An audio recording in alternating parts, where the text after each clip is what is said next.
1998లో Tata Motors తన మొట్టమొదటి passenger car అయిన టాటా ఇండికాను మార్కెట్లో లాంచ్ చేసింది.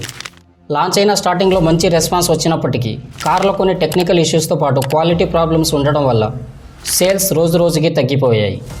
దీంతో కంపెనీ లాస్ట్లో వెళ్ళడం స్టార్ట్ అయింది. లాస్ట్లో వెళుతున్న కంపెనీని చూసి షేర్ హోల్డర్స్ కంపెనీని అమ్మేయాలని సజెషన్ ఇచ్చారు.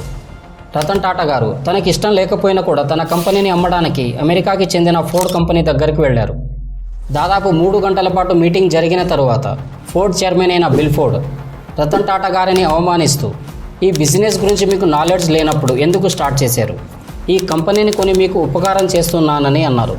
ఈ మాట విన్నాక రతన్ టాటా గారు హర్ట్ అయ్యి కంపెనీని అమ్మకుండానే తిరిగి ఇండియాకు వచ్చేశారు. వచ్చాక రాత్రింబౌళ్ళు కష్టపడి కారుకు సంబంధించిన అన్ని సమస్యలను ఫైండ్ అవుట్ చేసి వాటిని సాల్వ్ చేశారు. ఇలా టాటా ఇండికాను అప్గ్రేడ్ చేసి ఇండికా V2 అనే కొత్త వర్షన్తో మార్కెట్లో మళ్ళీ లాంచ్ చేశారు. ఈసారి లాంచ్ అయిన కేవలం 8 నెలల్లోపే 1,00,000కు పైగా కార్లు అమ్ముడుపోయాయి. దీంతో ఇండికా V2 ఇండియాలోని ఫాస్టెస్ట్ సెల్లింగ్ కార్గా చరిత్ర కూడా సృష్టించింది. అదేవిధంగా 2008 గ్లోబల్ ఫైనాన్షియల్ క్రైసిస్ వల్ల ఫోర్డ్ కంపెనీ కూడా లాస్ట్లో వెళ్ళడం స్టార్ట్ అయింది. అలా 2009లో ఫోర్డ్ కంపెనీ నష్టాల్లో ఉన్నప్పుడు రతన్ టాటా గారు ఫోర్డ్ యొక్క లగ్జరీస్ బ్రాండ్ అయిన జాగ్వార్ మరియు ల్యాండ్ రోవర్ని కొనేశారు. అప్పుడు ఫోర్డ్ చైర్మన్ అయిన బిల్ ఫోర్డ్ రతన్ టాటా గారితో, మీరు ఈ కంపెనీస్ కొని మాకు చాలా పెద్ద ఉపకారం చేస్తున్నారని అన్నారు.